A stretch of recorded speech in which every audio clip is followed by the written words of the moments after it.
Remains by Simon Armitage. On another occasion we got sent out to tackle looters raiding a bank, and one of them legs it up the road, probably armed, possibly not. Well, myself and somebody else are all of the same mind, so all three of us open fire. Three of a kind all letting fly, and I swear I see every round as it rips through his life. I see broad daylight on the other side. So we've hit this looter a dozen times, and he's there on the ground, sort of inside out. Pain itself, the image of agony. One of my mates goes by and tosses his guts back into his body. Then he's carted off in the back of a lorry.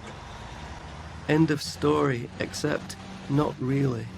His blood shadow stays on the street, and out on patrol I walk right over it week after week.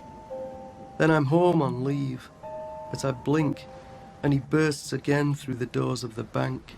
Sleep, and he's probably armed, and possibly not. Dream, and he's torn apart by a dozen rounds. And the drink and the drugs won't flush him out. He's here in my head when I close my eyes, dug in behind enemy lines, not left for dead in some distant, sun-stunned, sand-smothered land, or 6 feet under in desert sand, but near to the knuckle, here and now, his bloody life in my bloody hands.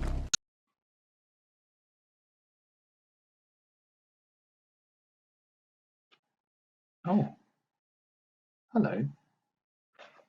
My goodness, how rude of me. I'm sorry, I was just reading this. The Man in the High Castle by Philip K. Dick. I cannot recommend this book highly enough. It's set in an alternative reality where the Axis forces in the Second World War actually win, and what would happen in the States and elsewhere in the world if that happened. But we're not here to talk about books that I think you should read. We're here to talk about Remains by Simon Armitage. So we're going to kind of look at this poem step by step. The first thing we're going to look at is the title. Then we're going to look at what is going on the surface. What's happening on a sort of basic level in the poem? What is the poem about? What's the narrative? What's the story of the poem on the surface? Then we're going to look at the poet himself. The poet. Who are they? Why, why is it this person who's written this poem? What do they think about poetry? What do they think about the world? What's influenced them? Who are they? Why are they writing? After we looked at that, we're going to look at let me find the post-it note. Where's it gone? Here it is, on my mouse. The reader. Who is the reader? Who's it for? Who's this poem for? And why is it being directed at that person? Then we're going to look at what's going on under the surface. That's the next stage. We're going to look at sort of what's going on underneath. What's the deeper meaning? What's the poem about on a sort of more figurative level? After that, we're going to kind of look a little bit more at the structure of the poem. How has it been made the way it's been made? Why has it been written the way that it's been written? What's going on structurally in the poem? After that, we're going to look at sort of, in many ways, the most important element of any poem. In many ways, not always, but many. The purpose of the poem. Why has the poem been written? What is the point of it? Why did someone sit down and go, I am going to put pen to paper and I'm going to write a poem about this? One of the things that I think we need to focus on, particularly for Remains, is this. Tone. One of the most important things about this poem is not just why it's been written or who's written or what it's about, but actually how it sounds. What is the tone? And you heard earlier Simon Armitage reading it, and he's got a very particular tone. And we're going to have a little look at him in a second. But let's start by thinking about the title. So, Remains. There are two kind of key ways of looking at what that word means. Here we go. We're looking at human remains and the idea of something that is left behind. What does remain? So there's remains as in the kind of the verb, the active verb, oh, look, it remains. Something remains there. But there's also remains as a noun, human remains, bodily remains, something like that. And I think what's quite interesting about looking at them in two different ways is that you have a lot of these references to human remains. So you have things sort of like tosses his guts, referring to the looter. It's sort of clearly about sort of like dead bodies. This idea of the dead body, someone whose body is torn apart as well. This idea of the human remains, you can sort of see the visceral kind of physical effect of the bullets. They've sort of ripped through this body that's left there.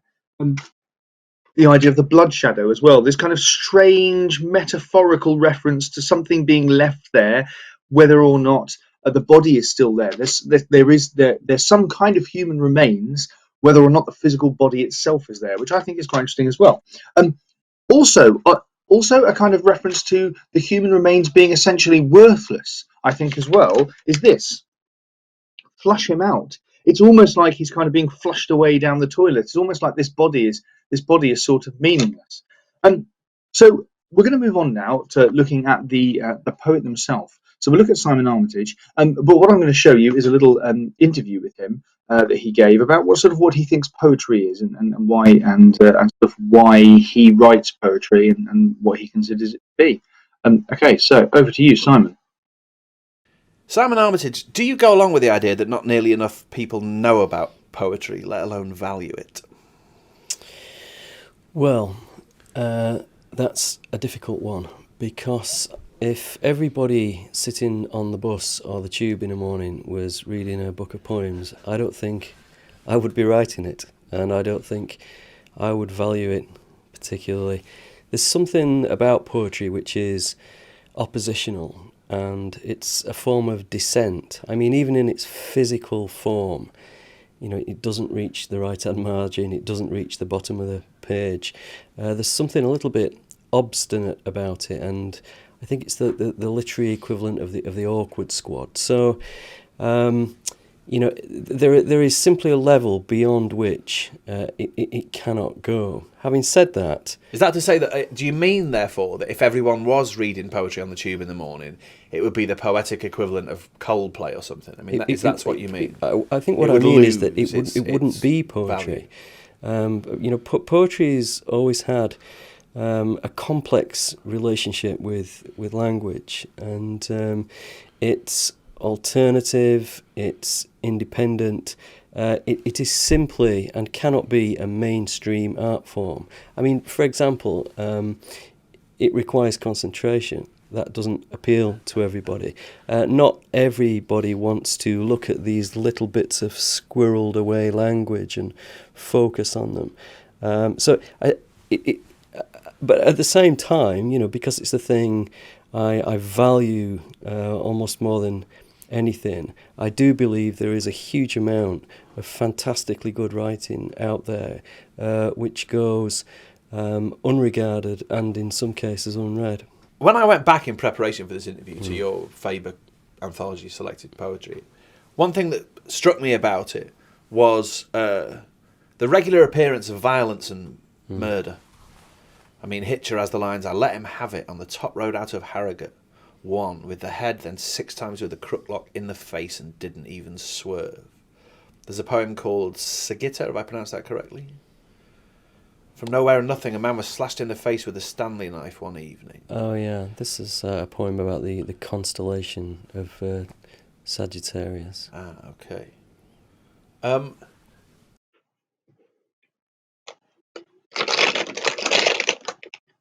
Oh, sorry. I'm eating my emergency digestives. I've got one left. I'm hoping I'll make it through. Anyway, that was quite interesting.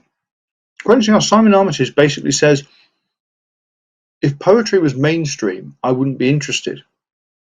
So that also goes some way to thinking about, at the end, when we look at the sort of the purpose of why he's written this poem. That's quite interesting, because he's basically saying, I've deliberately chosen an art form to specialize in that's not mainstream. Worth thinking on. We'll come back to that. But let's look at what's going on the surface here. What is this poem actually about? Well, we talk about tackling looters, raiding a bank. We've got talking about opening fire. So we're obviously talking about soldiers, a number of soldiers. And also there's this idea as well later on where we talk about sand-smothered land, in some desert sand. There's this possibility as well that we're talking about, sort of like the Gulf War.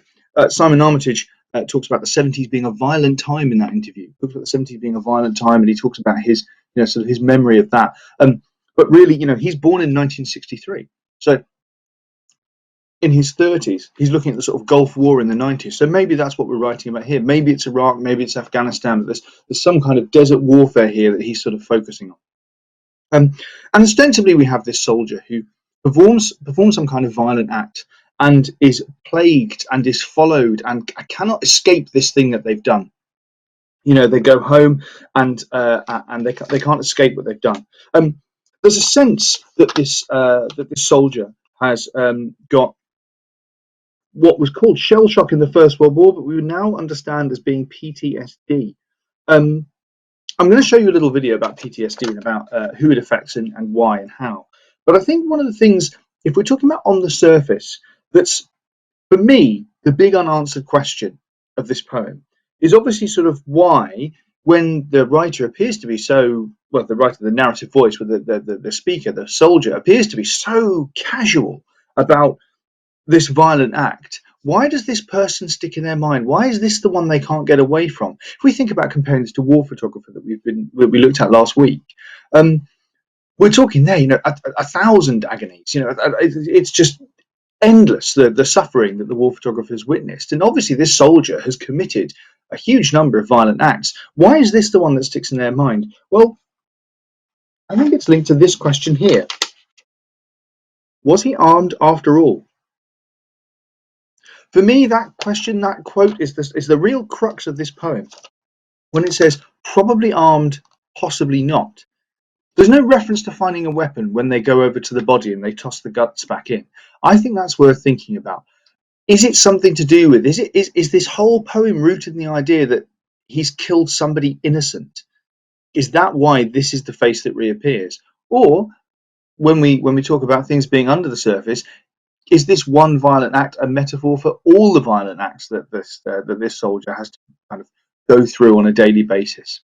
Anyway, let's find out a little bit more about PTSD before we move on. A huge misunderstanding around post-traumatic stress disorder is that it's most prevalent in military personnel and veterans, but based on calculations from government data, about 90% of people with PTSD have never been to war. Instead, they are survivors of abuse and assault, car accidents, natural disasters, and other forms of trauma. This condition affects their everyday lives, which begs the question, what is it like to have PTSD? In any given year, about 8 million Americans deal with this condition. It can arise after significant trauma and cause flashbacks, severe anxiety, nightmares, and extreme sadness. People with post-traumatic stress disorder can feel emotionally numb, even with those they're close to. They might have trouble sleeping, get startled easily, and lose interest in their passions. It can affect someone's work, home, and social life. After a traumatic event, most people heal fully in a few weeks or months, but those who don't can go on to develop PTSD. The condition could arise right after the event or show up years later. It can occur at any age and last anywhere from 1 month to several years. One of the main defining characteristics of PTSD is the flashbacks, also called intrusive memories. These experiences seemingly bring the individual back to the moments of the trauma. While they may not visually see what they experience, they feel it all over again. These flashbacks can come out of nowhere or be brought on by a trigger. For example, if you got shot outside of a convenience store, a car backfiring may remind you of the gunshot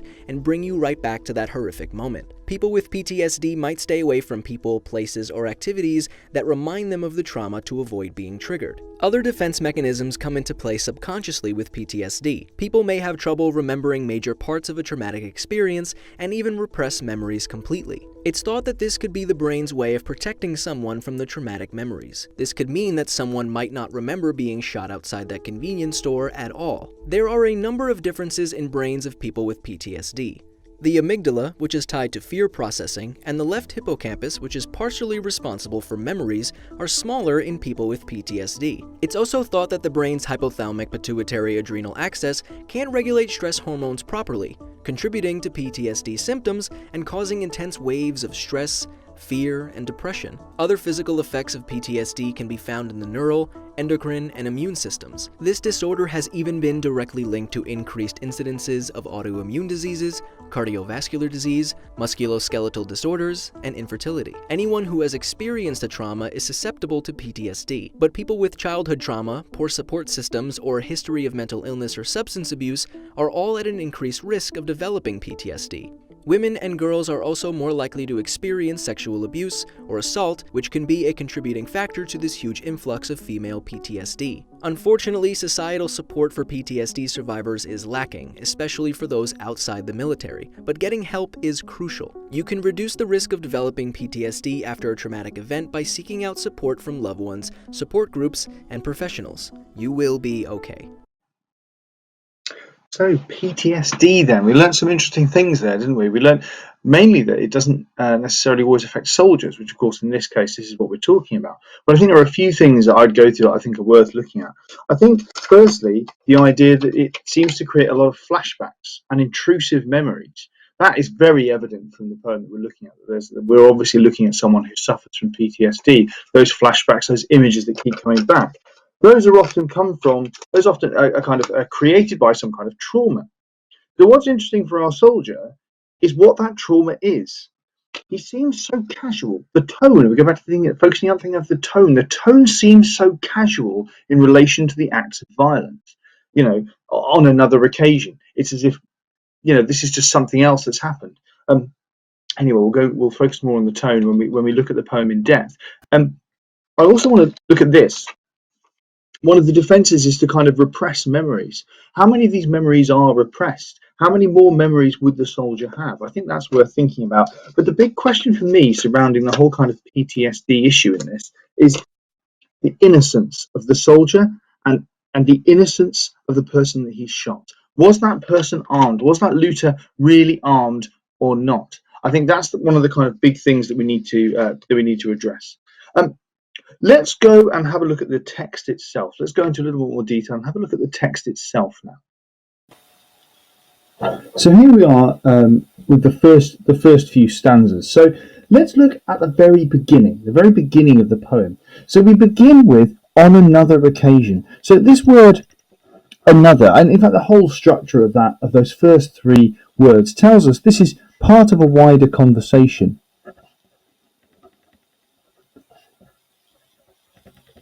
It's part of a wider conversation. There's more going on here, and this word "another" as well. It gives us this kind of slightly depressing sense that this is something that happens. This is something that happens regularly. You know, this is not a one-off. This incredible act of violence that's had such a terrible effect on this soldier. We also start with "we" as well. I think this is quite important. This sense of the kind of a collective. It's "we" get sent out. It's strange how it progresses as we go. We have "we," myself and somebody else and somebody else. So there's a direct comparison here with the beginning of the second stanza, because in the beginning of the second stanza, we still are talking about the same group of people, but there's a breakdown, isn't there? It's myself and somebody else and somebody else. This is the "we." So this kind of contrast, this shows the breakdown. They cease to be a group as much as they are all of the same mind. They're all individuals, as if this horrific thing that they have to go through individually. They become individuals when they have to take this choice of committing a violent act. Anyway, so on another occasion, we get sent out to tackle looters raiding a bank. And one of them legs it up the road, probably armed, possibly not. So this is quite interesting because everything about this tone is casual. It's casual, it's conversational, it's colloquial. And one of them legs it up the road, probably armed, possibly not. And I think this is the key thing, because this is the decision, isn't it? In many ways, this line here, this is the thing that this is the decision. If they are armed, we can shoot them. If they're not, well, I don't know. I think there's something interesting about that line. Anyway, well, myself and somebody else are all of the same mind, so all three of us open fire. Okay, so they're all of the same mind. Now, this is quite interesting because there doesn't seem to be any conversation. They all open fire. Why do all three of them open fire? Why did they stop? Now, this is quite interesting because this links to, so we've hit this looter a dozen times. Why? Why have they shot the looter a dozen times? Surely once, I don't know, in the leg. I mean, I'm not a soldier. You know, I've never had to tackle a looter raiding a bank. But it does raise an interesting question. Why are three people firing? Why do they all fire at the same time? Anyway, three of a kind, all letting fly. And this kind of thing, letting fly, there's a sense of freedom there, isn't there? There's a real sense of freedom. There's a real sense that this is an escape for them. Particularly if you think about comparing letting fly to on another occasion. There's a sense that this is something boring that they have to do all the time. And yet here we've got a sense of freedom. Suddenly, you know, we're letting fly. And it's almost as if this kind of routine process, it can only be they can only expunge the horror of their daily routine through violent acts, through the sort of horrifically violent things. Anyway, I see every round as it rips through his life. So, rips through his life. This metaphor here, this is obviously really quite grim. I see broad daylight on the other side. Now, there's a repetition here of I see. Now, what's quite interesting is that this has got this we can refer to as something that sounds incredibly fancy, but is actually quite easy. This is called parallelism and deviation.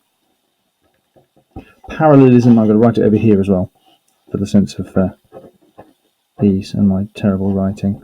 Parallelism and deviation.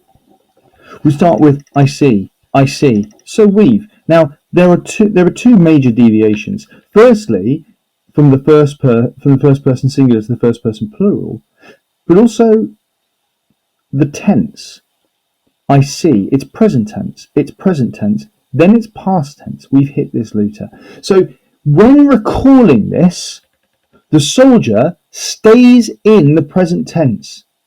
His recollection of this event is so current, it's so real, it's happening to him right now, it's happening to him again. This present tense shows us that as casual as his tone might be, the reality for him is something much more horrific, it's something much more present, it's much more right there, hitting him in the face every time. I see every round as well. This kind of, the emphasis, and he can see every bullet as it rips through his life.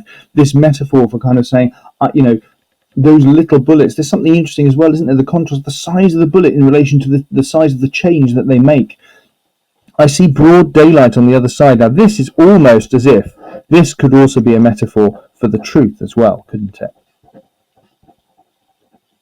There's something in that, I see broad daylight on the other side.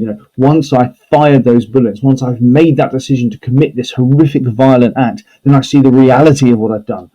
I see the sort of the truth of it, and he's there on the ground. Now look, this is quite interesting because again, we've gone back to the present tense. So we have hit this looter a dozen times, and he's there on the ground. So again, we've gone back to the present tense, and he's there on the ground, sort of inside out. Now this weird indecision. It's sort of like probably armed, possibly not. There's this kind of lack of clarity. Everything seems to be through a kind of fog. Now, what's interesting as well is that this kind of mist through which the soldier sees his past is sort of inside out. It's kind of, there's a lack of clarity about things, probably armed, possibly not. These two lines here are always clear. I see every round. The precision of seeing every round compared to the lack of clarity of being sort of inside out. And then we have pain itself, the image of agony. Now, what's interesting here, we'll come back to talk about this in terms of structure, is the way that this is the sort of the pace of this carrying on. But we'll talk about structure in a second. Pain itself, the image of agony. Now, presumably the looter at this point is dead. one would assume. But this sort of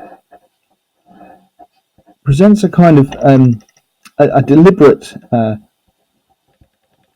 lack of clarity. It's ambiguous. Is the looter dead? Is the looter alive? Is the looter lying there, writhing on the floor? Or is it that he's looking at the body and that the body is like a sort of, almost like a sculpture, like a kind of physical representation of pain? It's very interesting. Then it goes back to one of my mates. Now again, it's conversational. We feel like the soldier is just confessing something to us. It's confessional, isn't it?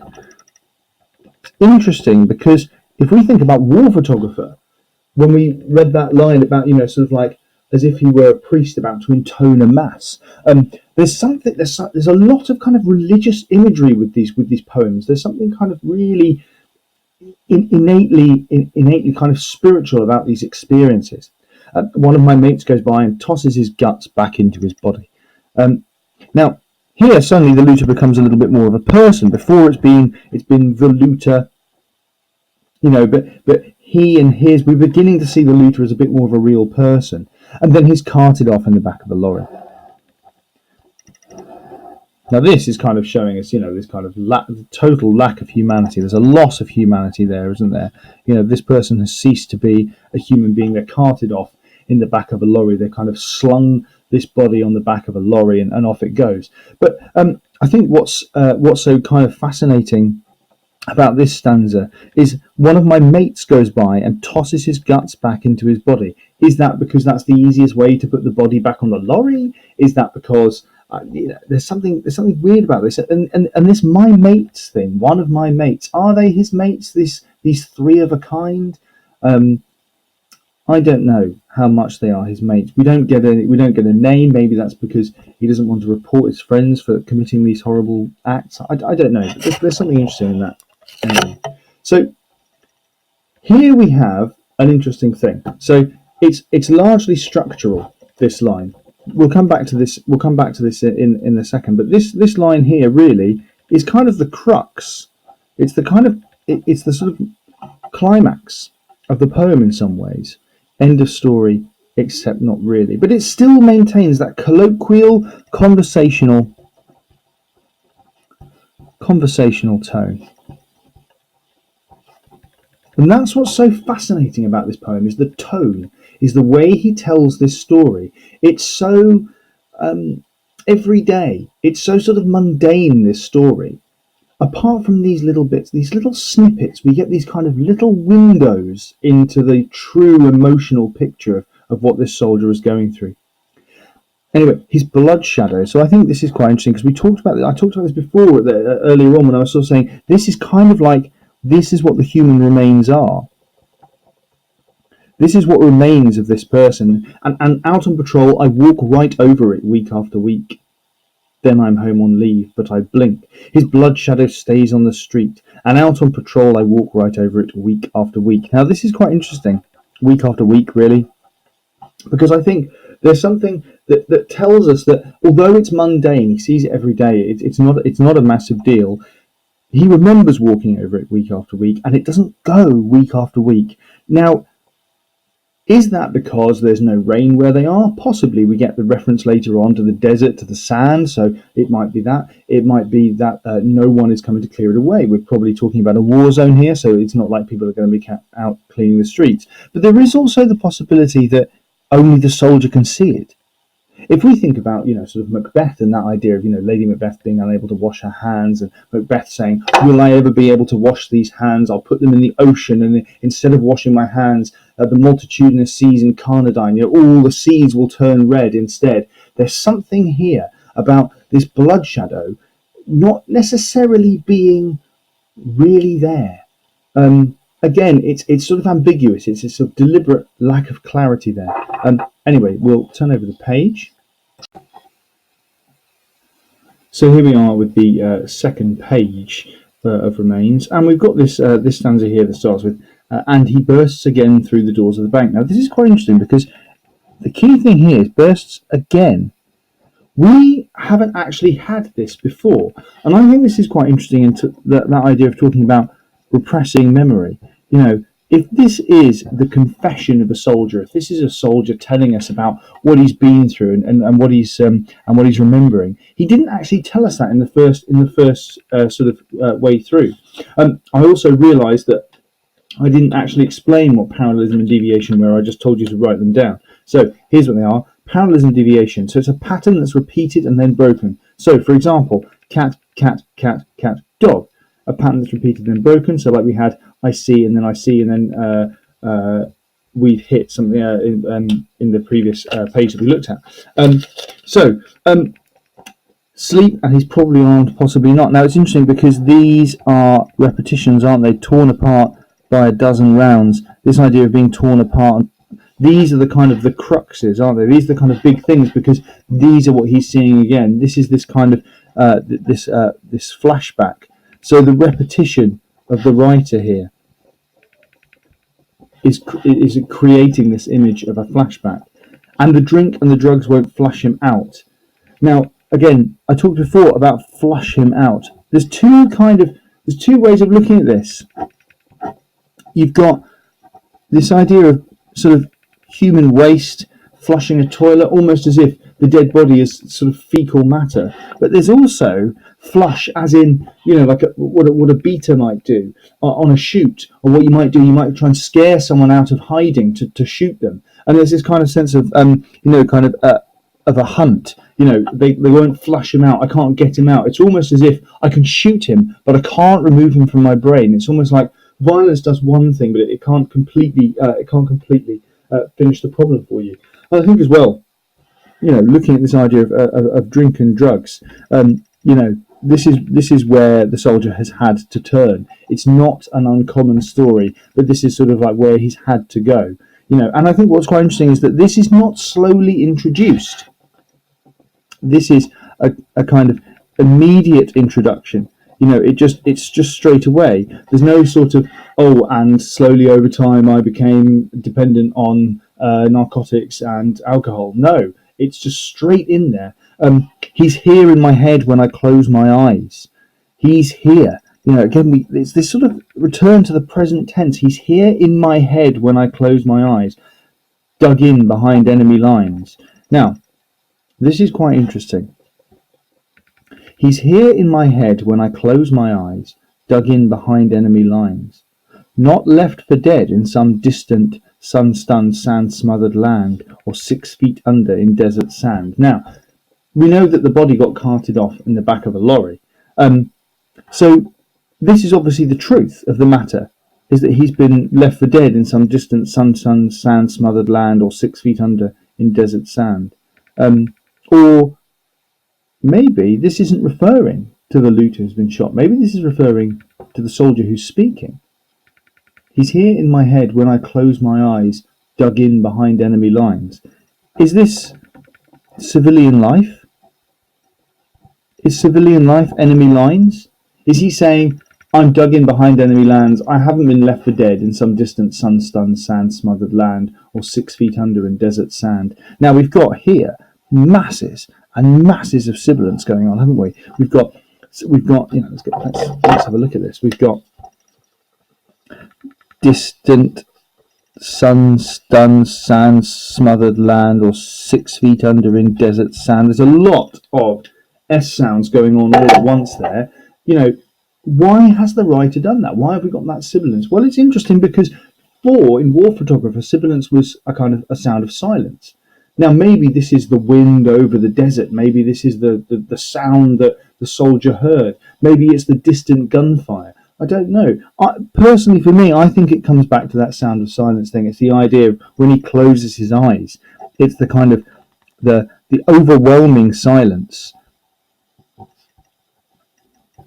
And again, 6 feet under, there's that colloquialism, there's that conversational tone once again. And it's almost like, he'd rather be fighting. It's interesting. I'm going to share with you when we looked at the structure, a really quite harrowing documentary about a soldier who suffered from PTSD, and he says in this documentary, he says, I felt like I was a better person in combat. I felt like that's who I really was. I was a better version of myself when I was fighting. Anyway, so we have this final stanza here. Now, if we look at the structure of all the other stanzas, it's 4 lines, 4 lines, 4 lines, 4 lines, 4 lines. Sorry, I didn't know very clearly. 4 lines, 4 lines, 4 lines, 4 lines, 4 lines, and then 4 lines, 4 lines, 2 lines. But near to the knuckle. Near to the knuckle. There's this kind of that being close to the bone, isn't it? It's interesting. It's a sort of pseudo reference to that phrase, close to the bone, near to the knuckle. You know, here he is. He's right here and now. His bloody life in my bloody hands. And again, there's repetition of bloody. You know, this imagery of blood is repeated. Now, it could be that kind of colloquial thing, you know, of the soldier breaking down and swearing at the last minute. You know, his bloody life in my bloody hands.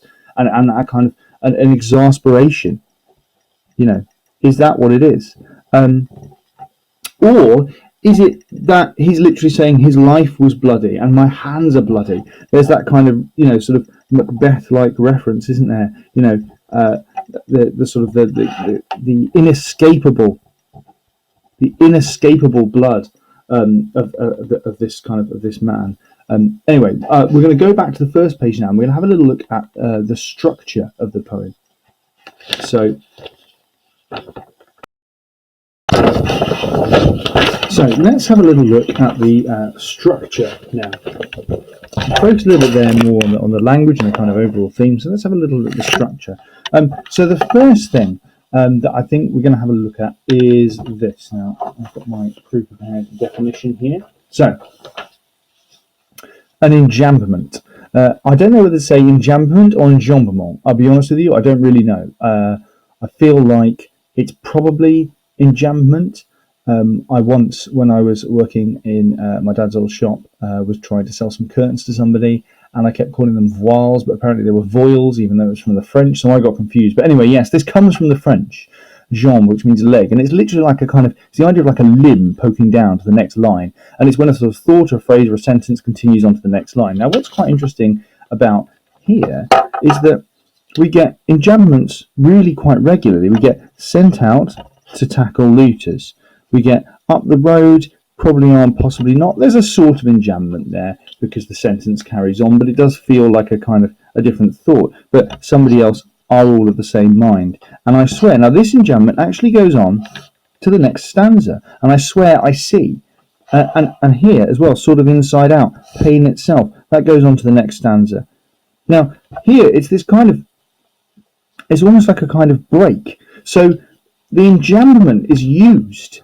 The enjambment is kind of used to demonstrate the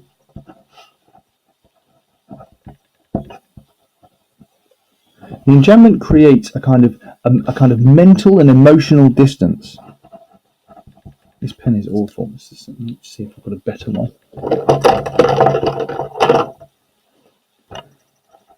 Well, that is actually an emotional and mental distance. You know, it's almost as if he kind of goes with sort of firing the guns, letting fly, and I swear, and then he pauses, and he has this kind of moment. I see every round as it rips through his life, and then he's on the ground, sort of inside out, and we make this kind of leap from here to there, of kind of thematic leap, with sort of like being relaxed, being colloquial, to then being quite dark and introverted, and then the same thing here. The tone switches. From he's out there on the ground, sort of inside out, it goes colloquial to kind of introverted, painful, pain itself, the image of agony. And these enjambments here are kind of showing that there is a break, there's a kind of jumping around, that the soldier's brain is kind of jumbled up. The other thing I really want to focus on structurally is this line here. So I touched before on how this line is sort of, when I was saying it's kind of the it's the kind of the climax, if you will. We refer to this in poetry as the volta. So, and a sort of an emotional turning point, a big emotional climax, but quite often a sort of turning point. And this is what it is for this poem. You know, end of story, except not really. Because he's told us this story and he says, you know, like, that's what happened. And that's the end of that. But actually, that's not the end of that. Because I see his blood on the street for weeks and weeks. I go home on leave and I blink, and again we've got another here. We've got another enjambment. This one carries on to the next stanza. as well, through the doors of the bank.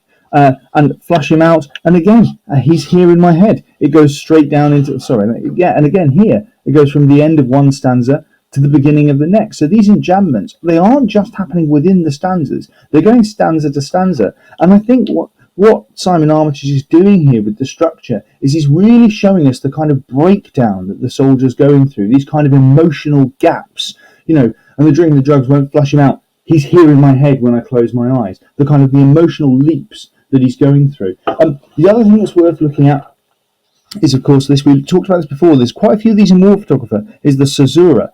So the break in the line or the thought using punctuation, a lot of these lines are kind of broken up individually. Now, the big thing I want to sort of talk about really here, we're talking about caesura, there's a kind of massive one. Structurally, it's this. This final stanza is 2 lines long. Why is this final stanza 2 lines long? Well, it's premature, isn't it? It's a premature ending. It's as if the soldier says, I don't want to talk about that anymore. And actually that's quite interesting, because in the section from the BBC 3 documentary that I'm going to put on next, you'll see that there is something that one of the soldiers says. He says he lost his friend in I think it's Afghanistan, and he convinced his friend to stay in the army, and a few weeks later he got killed, and the documentary maker says, do you want to talk about that anymore? And he says, no, I don't want to talk about that anymore. And there's this kind of the premature ending, and it's a sort of metaphorical, it's a kind of structural metaphor. It's a structural metaphor for either the life of the looter or for the kind of the soldier's inability to cope, this PTSD having a massive kind of impact on him. So if we have a look here, there's quite a lot that we've gone through. There's still plenty of stuff for you to annotate, and I'm going to be expecting you to do some of that on your own as well, but there's lots of stuff here for us to have a look at. You can always skip back in the video to have another look. So we'll talk a little bit about the purpose at the end, but the next thing I'm going to show you is a documentary from BBC 3. Now, the only thing I want to say about this BBC 3 documentary is that there are a few things I think you need to bear in mind before you watch it. There are some really quite upsetting scenes and some really quite upsetting themes, as themes of self-harm and a couple of other things as well. Now, I think that they are prevalent and in the poem that we've looked at, and I think they're incredibly important. I think it's an important documentary for you to watch. There's also quite a bit of bad language in there, so you need to be prepared for that and make sure you're not watching that near any younger siblings.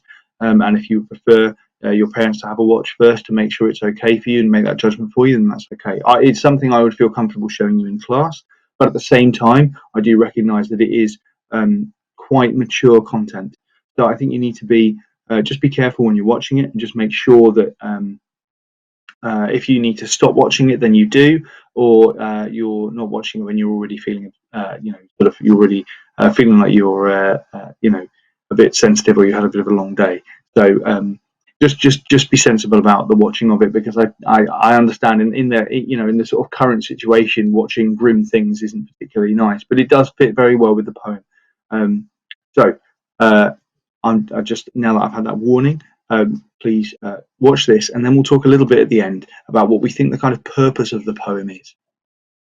I've been very weird lately, my head playing games and everything else. It's just all plummeted at once.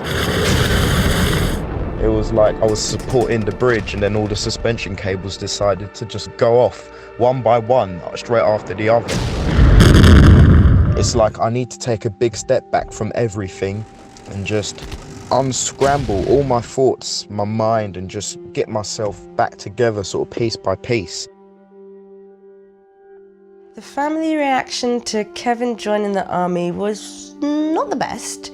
On the one hand, we saw it as a very honourable career choice. And first we have Rahman Williams, the owner of this camera. I would definitely not describe my brother as a mature 18-year-old. He's very much a boy. And we have Rahman. Say hello, Rahman Collison. Hello, Rahman Collison.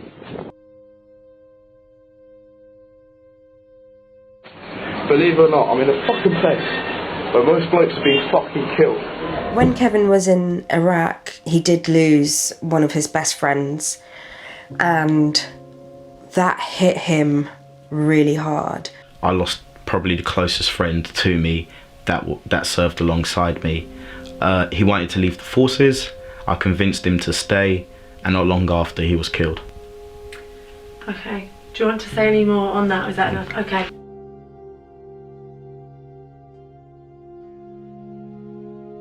One of his friends actually, pulled me aside and said, I'm worried about Kevin. And I was like, oh, okay. He was saying that he'd cut himself and had written some message in his own blood on the walls. And so, of course, I broached the subject with Kevin, and he was like, yeah, I did do that. I just had a bit of a meltdown. And he said that he was given a card and asked to call a number to get help. And then I asked him, did you call the number? And he said no. I said, well, maybe you need to call the number.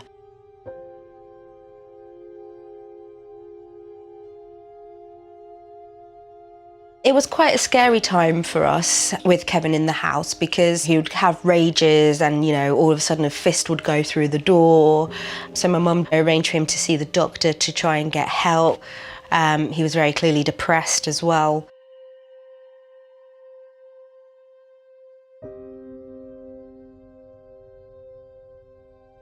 Returning to civilian life was a big shock. The skills I learned, especially being in an infantry regiment, was all combat based. So civilian life doesn't really have any combat. I was pretty much, useless. For some weird reason, I believe the battlefield will be my home. When I'm in conflict, I am a nicer person than I am when I'm not. I leave the house today, I just want to fucking hurt everyone. When I'm in combat, I was like, oh, I don't want to hurt you, don't want to hurt you, I don't want anyone to get hurt, kind of thing. You see where I'm coming from?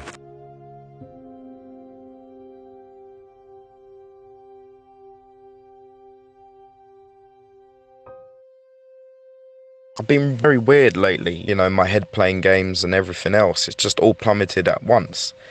It was like I was supporting the bridge and then all the suspension cables decided to just fucking go off one by one, straight after the other. It's like I need to take a big step back from everything and just unscramble all my thoughts, my mind, and just get myself back together sort of piece by piece.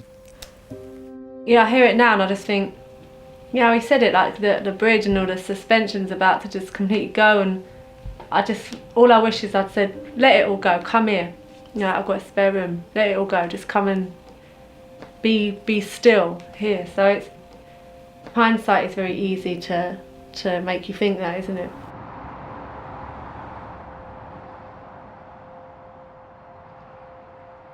When people talk about PTSD in particular, they talk about, walking the black dog. And I just think that is a really lame way of putting it. It's more like being chained to a dark wolf that is trying to eat you constantly. And you have to fight it every day, every minute, every hour. And sometimes you get a lucky punch and that wolf goes down for a few hours, maybe a day, maybe 2 days. But eventually that wolf comes round, and the wolf is always there. You're chained to it, so you can't get away from it.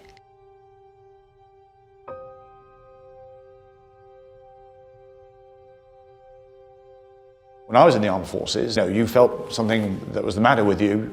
You were timid, you were frightened, you were reluctant to say anything. Certainly there was no recognition that perhaps there's something that might be there that needs attention. And if you dealt with it straight away, it wouldn't incubate into something worse. And so what then is the purpose of writing a poem like this? Why has Simon Armitage decided to write this poem in the first place, and why this subject matter? I think in part the answer lies in this point that he made so early on in the video, in his interview, where he talks about poetry being a form of dissent even in its physical form.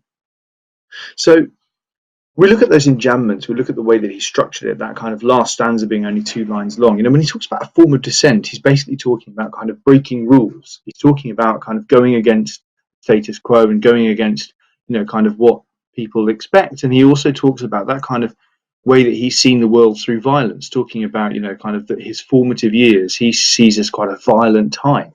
And so I think that's sort of where the root of it is. You know, this this interview with a soldier that this poem seems to be, is a way of us understanding the effects of violence and a way of us understanding the reasons behind violence in some way. You know, I feel like the story started a long time before we have this, and I think that Armitage is telling us that by the way that he begins the poem with the words "on another occasion." I think he's really giving us an insight into kind of where the story begins for the soldier, and the fact is that this is just sort of the straw that broke the camel's back in a way. This has been going on for a long time. So I think you will also, I mean, I thoroughly encourage you to come up with your own reason why that poem was written. We'll talk more about it, and we can kind of compare it to War for Topher as well. And I think hopefully I'll have time to sort another one of these videos for next week for a different poem. And hopefully you found this useful. Please comment in Google Classroom and let me know whether or not this was any good, and what you'd like to see more of, or what you'd like to see less of, or whether you'd like the whole thing to be shorter or just annotations, or how you'd like me to structure it. Please let me know. Cracking. Well, see you soon, team.